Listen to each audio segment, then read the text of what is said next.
নির্বাচনকে প্রশ্নবিদ্ধ করার অপচেষ্টা চলছে জানিয়ে পুলিশের মহাপরিদর্শক বাহারুল আলম বলেছেন, জাতীয় নির্বাচন সামনে রেখে অনেকে পরিবেশ অস্থিতিশীল করার চেষ্টা করছে। সমাজে অস্থিরতা তৈরি করে নির্বাচনকে প্রশ্নবিদ্ধ করার অপচেষ্টা চালানো হচ্ছে। এজন্য পুলিশ সর্বোচ্চ সতর্ক অবস্থায় আছে। তিনি বলেন, এখনও মামলা বাণিজ্য চলছে। কোনো নিরপরাধ ব্যক্তিকে যদি আসামি করা হয় এবং তাতে পুলিশের সম্পৃক্ততা পাওয়া যায়, তাহলে কঠোর ব্যবস্থা নেওয়া হবে।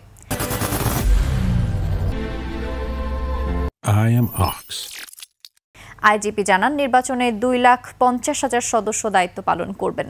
এরই মধ্যে প্রশিক্ষণ কার্যক্রম শুরু হয়েছে, যা আগামী 15 জানুয়ারির মধ্যে শেষ হবে। পূজা মণ্ডপ ঘিরে অস্থিতিশীলতা ঠেকাতে পুলিশ সতর্ক আছে বলে জানান তিনি।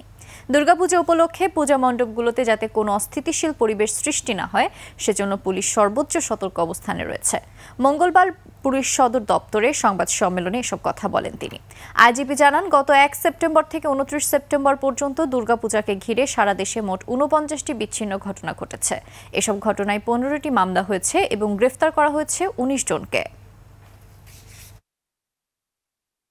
আমরা এই ফ্যাসিস্টের সময় ডিজিটাল সিকিউরিটি অ্যাক্টের নামে রাইট অ্যান্ড লেফট যাকে তাকে আটক করা, যাকে তাকে করা, যাকে তাকে অ্যারেস্ট করা, যাকে তাকে মামলায় দিয়ে জেলিয়ে করা, আমরা চাই না যে এই কলঙ্ক তিলক আমাদের উপরে আসুক। আমরা এই জায়গাটাতেই মানে in the course of getting liberal আমরা কিন্তু অনেক বেশি ইনফ্যাক্ট অত্যাচারিত হচ্ছি।